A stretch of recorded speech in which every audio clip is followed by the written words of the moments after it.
everybody, welcome to the show. I'm Dr. Mo Anderson, your host of Perpetual Motion. I am very excited today that I had the opportunity to interview a dear friend from Austin, Texas, Ann Boyd. Ann retired from a very successful career in management information systems to become a journalist, freelance writer, and a playwright.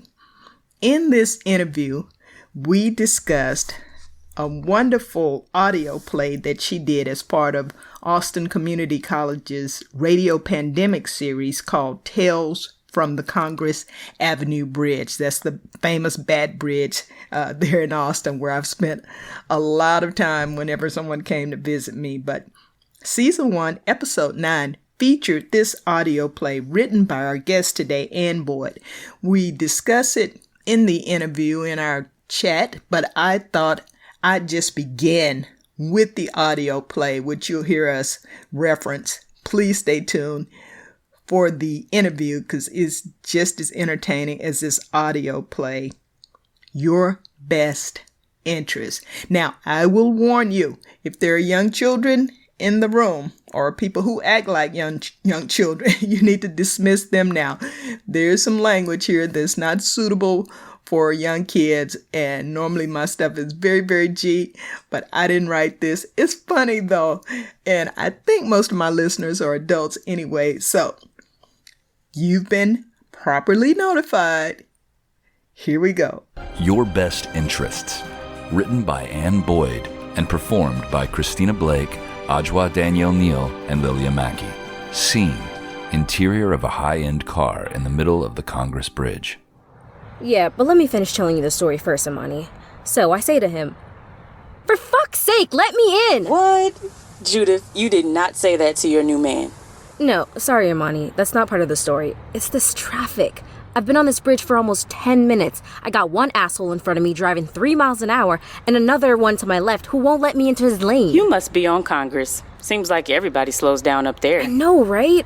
People think they're disturbing the damn bats if they drive at a normal speed. That was your third use of profanity today. Your designated limit is 6. What'd you say? You're breaking up.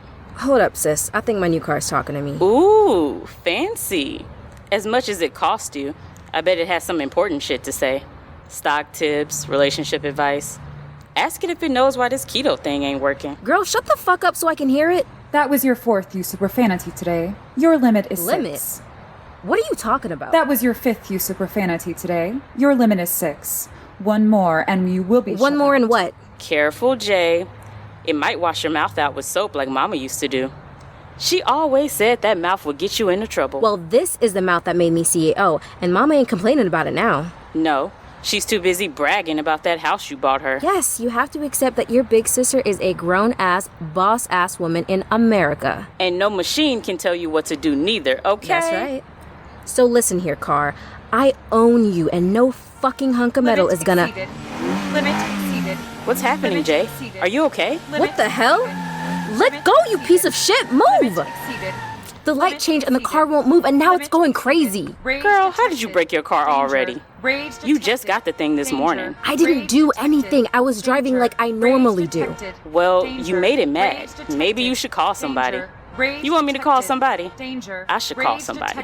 Who should I call? I don't know. Give me a minute. God, I wish this thing would shut the fuck up. Road rage has been detected. You have 30 seconds to initiate mitigation protocol or you will be shut out. Shut out? Like ejected or something? Ooh, an ejector seat would be some high-tech shit.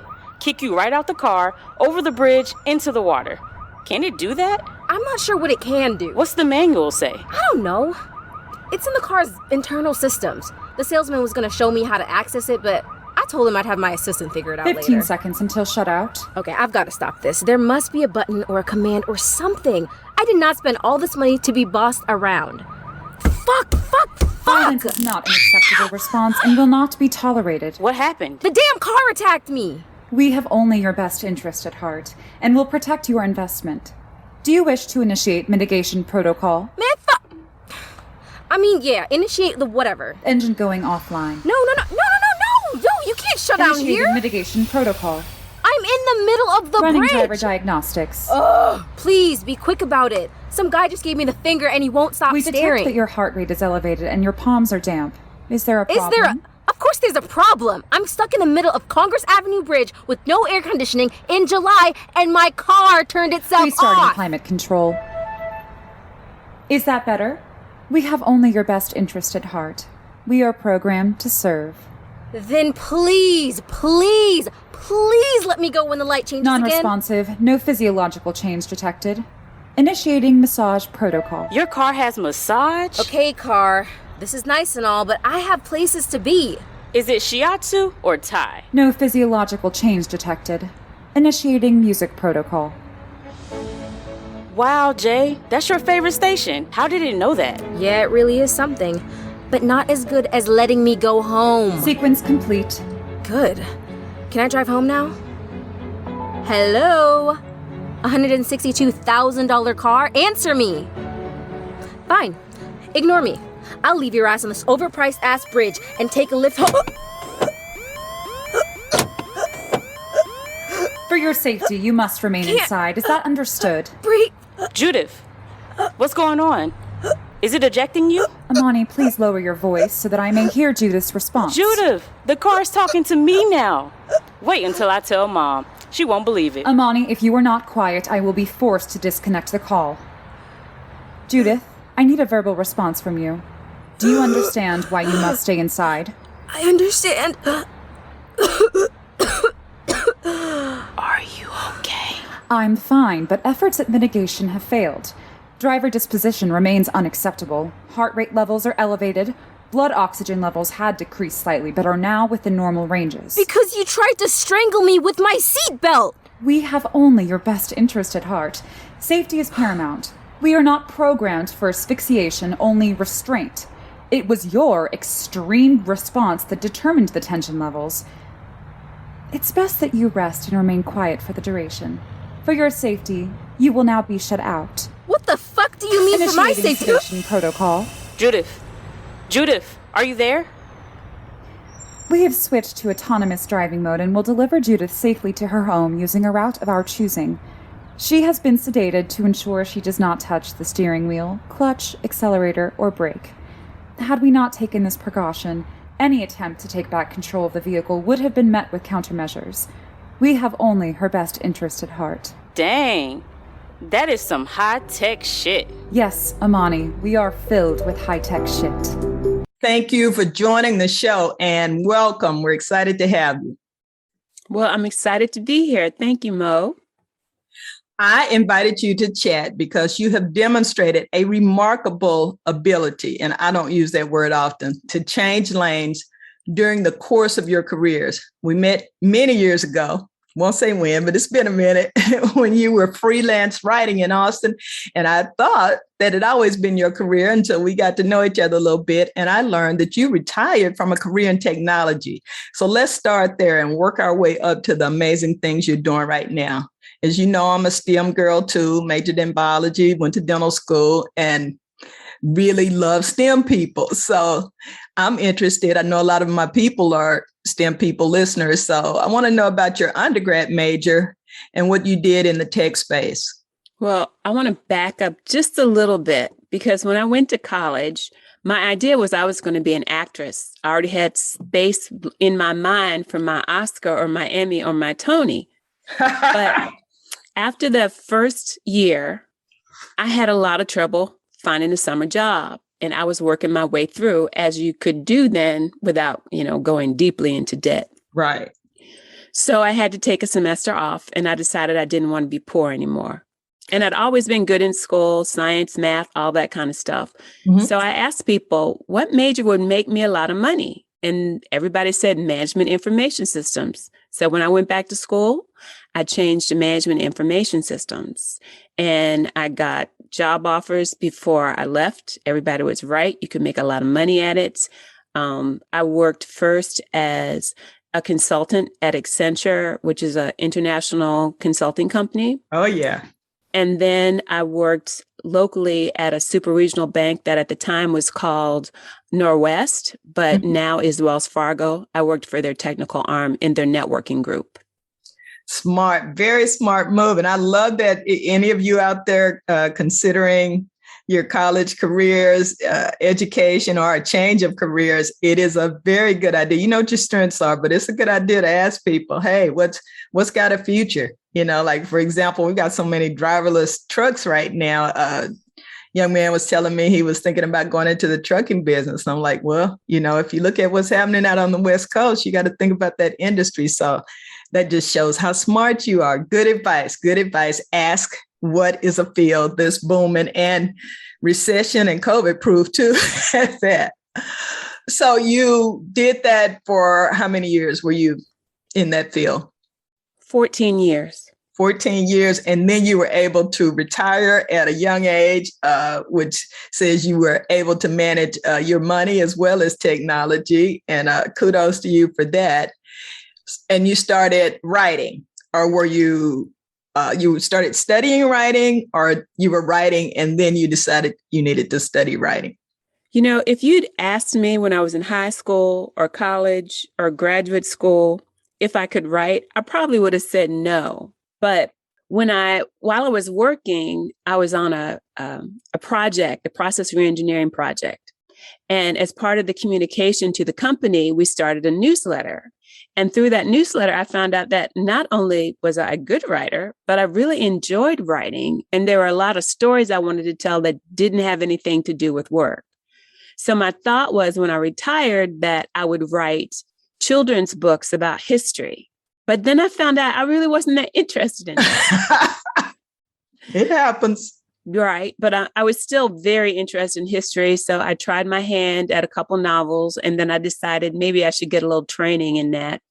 So I studied at the Loft Literary Center, which was in Minneapolis, where I was living at the time. And I got accepted into their, what did they call it? Emerging Writers Program for fiction. And then about 2 years later, I got accepted into their mentor program for fiction, where they matched us with nationally recognized authors and helped us work on our craft.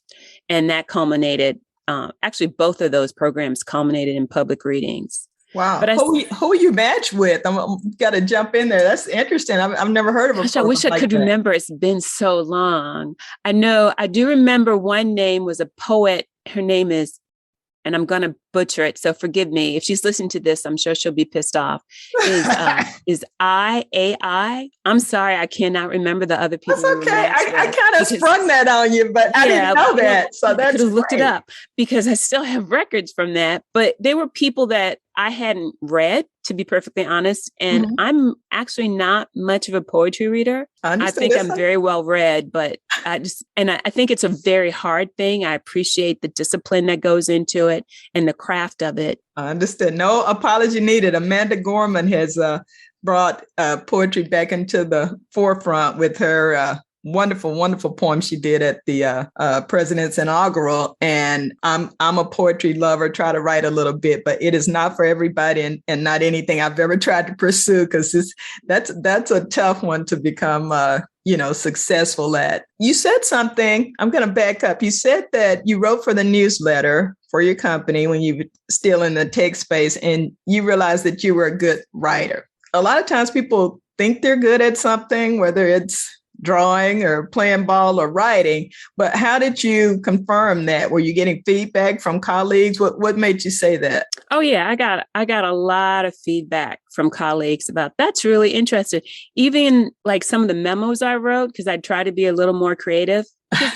Who wants to read yet another memo? Right. And I have, there was a woman that I hired. She'd been working as a temp, and then we ended up hiring her as a full-time employee. And she saved the letter that I wrote that introduced her to the company as an employee. And because she said, it's so good. I'm like, okay, she's saving my letters. There must be something to this. That's a good feeling. It really is. But also just a matter of when I did it, it was something that I would get lost in. You know, you hear all these things about the flow state and being in the zone. And I mean, I liked my job. I really loved the part, actually more than the technical part. I love the personal development part of, seeing people rise up and helping them reach their potential. But, the other part was stuff I had to do, and it was fine, but it didn't take me anywhere as far as mentally or my imagination. Gotcha. So this was something that did that. And I hadn't felt that way since I'd left acting. That those creative juices, you definitely left brain, right brain like me. And a good takeaway for that, for people in the corporate space is, even if what you're doing is not exactly your passion, you may have another passion. There are ways to infuse that and be unique in a way that you stand out like you did. And people appreciate it too. It gets monotonous and boring reading memos and emails and newsletters that are just very, straight and dry. And you don't engage people like you do if you can infuse it a little bit with if you doodle, if you sing, whatever. If you can do it in a professional, fun way, people appreciate it. So you've just had a lot of turns and changes in an interesting way that you followed your passions and you listen to people as well. I love it. When you went to journalism school, how did that program make you a better writer? Sounds like you had a natural ability, but how did what you learned there make you an even better writer? I think that my experience in journalism school taught me that I didn't want to be a journalist. So I'm going to preface it with that. But it really helped hone the idea of pegging something from the news or from history or some science development, because I really focused on science and health writing, pegging it to the human story and really seeing how important storytelling was to every piece of writing you do if you want to engage people. And I was doing some of that, but I don't think I had the framework or the structure or even the vernacular to put what I learned in journalism school into practice beforehand. And it also helped me to write more concisely. Mm-hmm. And I think that's a big deal for a lot of people. I mean, people say things in 50 words when they could say them in 10. It makes it a lot more interesting. And one thing I heard a long time ago, not in journalism school, and I can't remember who told me this, is that when people take the time for your art, and I think this is true of any field, when people take the time for your art or what you create or your business or a meeting, they're giving up some time in their life. Right. They will never get that time back. So make it worth their time.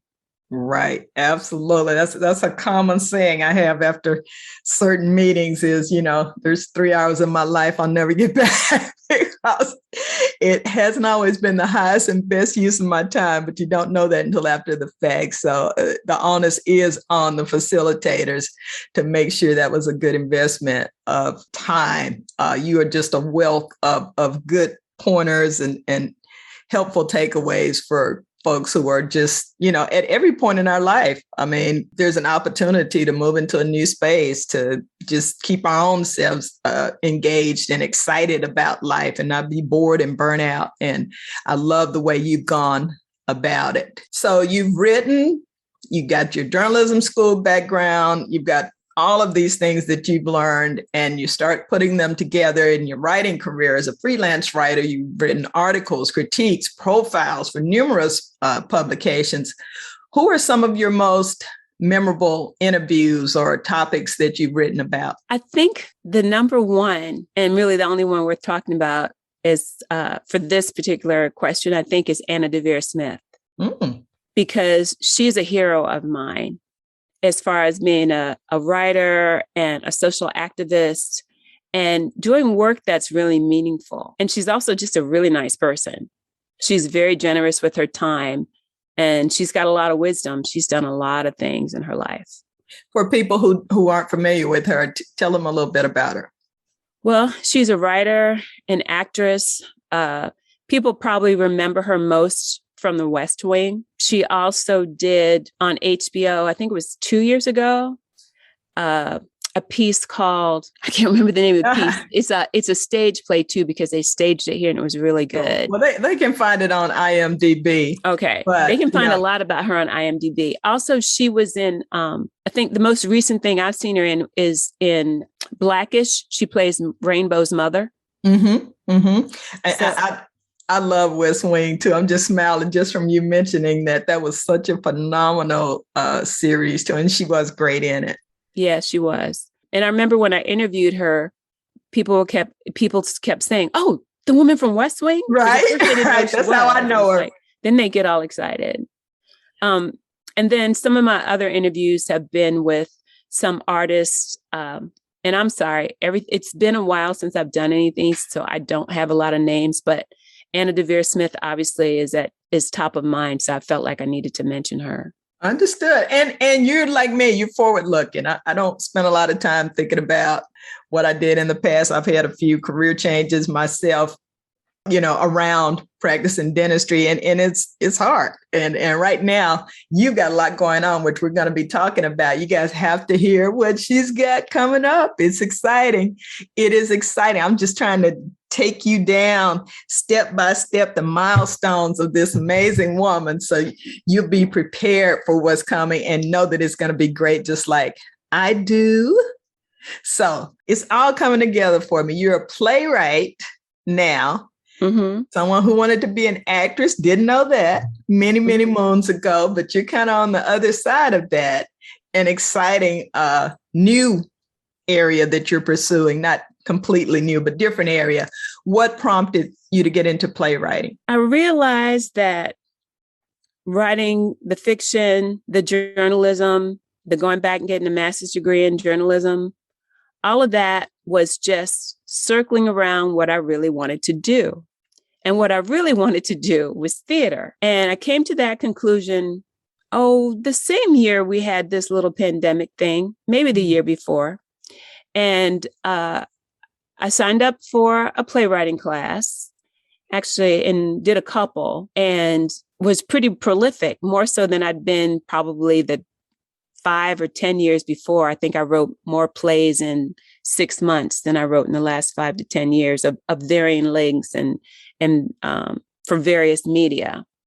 But one of the things that happened even before I went back and decided to take a more formal class in playwriting was I had been at something called a Playwright Slam, which is basically like an open mic night for plays that one of the little local theaters did. Like a poetry slam, which right, you might be more familiar with. Not like a competition. But what they did was have people sign up to read 5 minutes of their plays. And this was the first one. So I decided, well, I have this play I'd done a while ago and I've polished it up. I'm just going to go listen this time. I'm not going to do anything. Well, they had extra time. So they asked if anybody in the audience wanted to come up and read. So I read 5 minutes of my play and people laughed a lot. And it's like, courage. This is really good. Courage. Cool. I love that. But there was a playwright in the audience, and she happened to be a teacher at one of the universities here. And they were doing a series called Radio Pandemic because they couldn't do stage plays while the pandemic was going on because, we couldn't be in public in groups.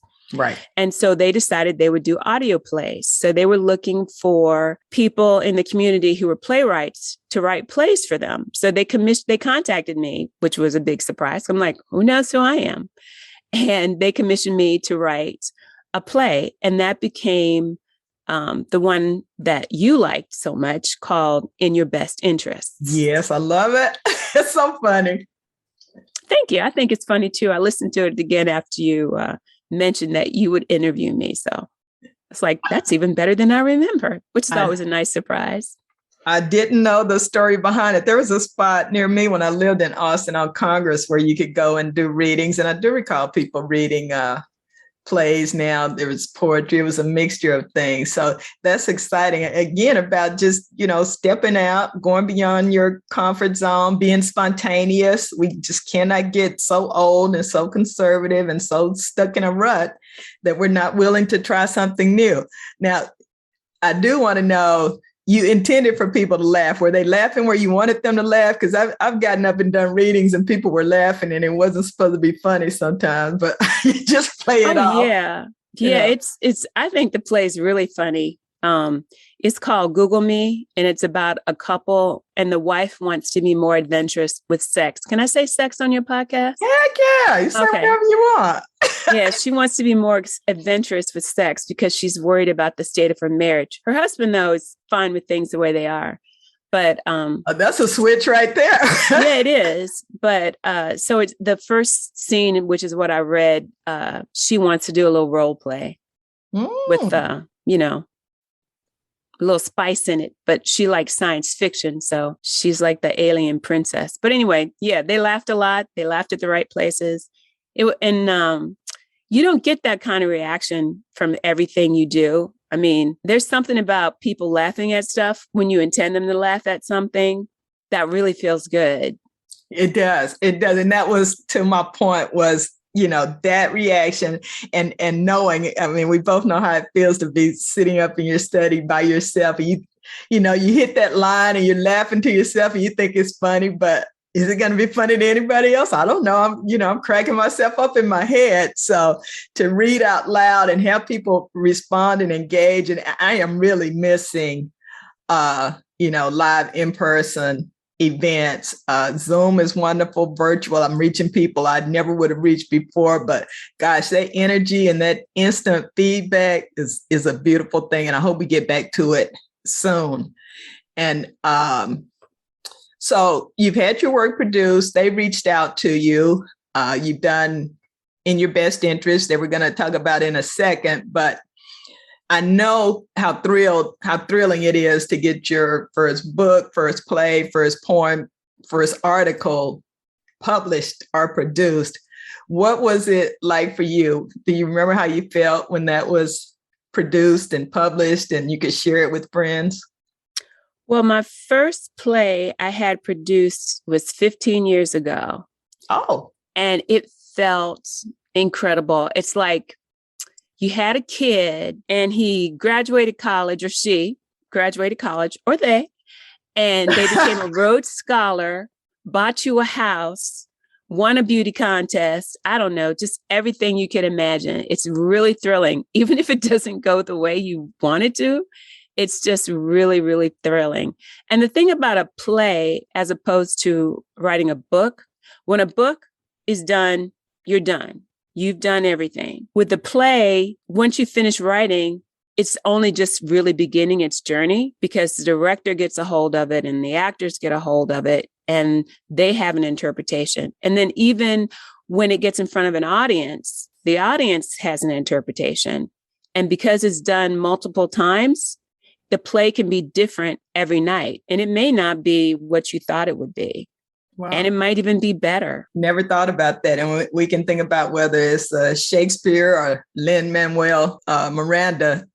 You can immediately think of instances where that's happened. And, with the book, you're right. It's pretty much complete. But what I'm seeing now, because of the demand for content, is that a lot of books are being made into movies and television shows. So I guess some authors are starting to have that experience as well of like, wait a minute, that's not who I would have cast. That's not what I would have said or whatever, what have you. But the core of it is still your baby, no matter how they dress or the mustache or the beard, they're still your baby. And that's still an amazing feeling that you don't forget, because your face just lit up more. I can see you, the listeners, you guys, I wish you could see her. She, out of everything I've asked and she's talked about, she just lit up thinking back to that moment. And it's a really good feeling that can carry you a long, long way. So you brought up the audio play, In Your Best Interest, and to break that down, if that's confusing to anyone, it's a play. Think back in the old days when they only had radios and they would act out a play and everybody sit around the radio and listen. To oversimplify it, that's an audio play.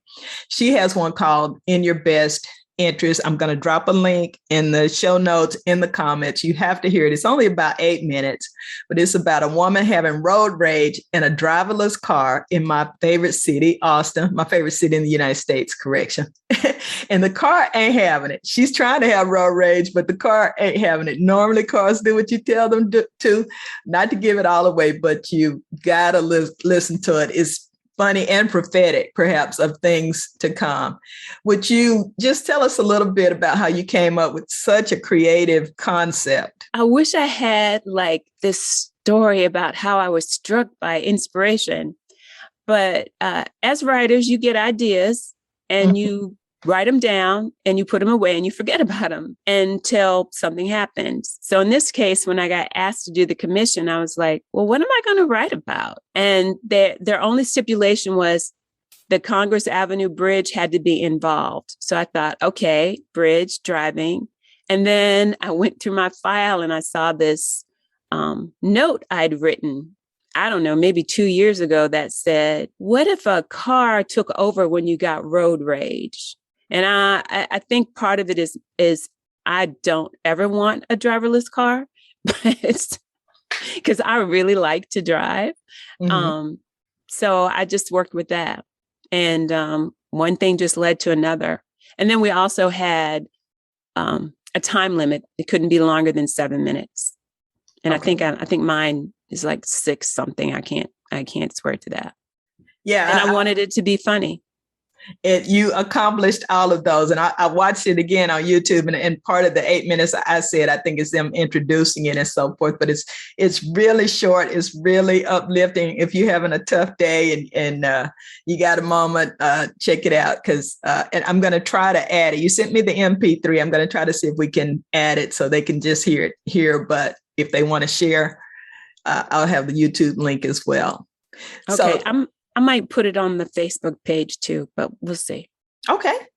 Now let's talk about your new project, your latest project. You are getting into the podcast arena. Welcome. Thank you. You have a new show that I think you launched October 6th. That's correct. Right? Yes. Tell us the name of the show and the theme, the mission, whatever you want to share. The W is about.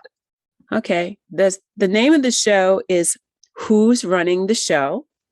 It's about a newly hired producer, Maisie Bright, and she's trying to save the reality TV show, Hallelujah Housewives. So one brilliant idea could launch her career dreams, but a misstep could find her back in the trailer park and out of television forever. That's a good premise. That's a good setup. You can go a lot of ways from there. And I'm sure she's bringing some of that history with her from growing up to put into the show. How does that work? Will you do just a scene each episode? Is it weekly? It's going to be, we're going to put, I don't know why I'm saying we, I guess because of my cast. I am the writer, director, producer, sound engineer. So I'm learning a lot. So we will have one episode released every 2 weeks. I believe at this point we'll have 8 episodes in the season, then we'll take a break, and then we'll come back for a second season. And then I think the story will be complete. Each episode is less than 15 minutes, maybe longer because there's a lot of credits, but people probably won't listen to all of them unless you want to get somebody's name.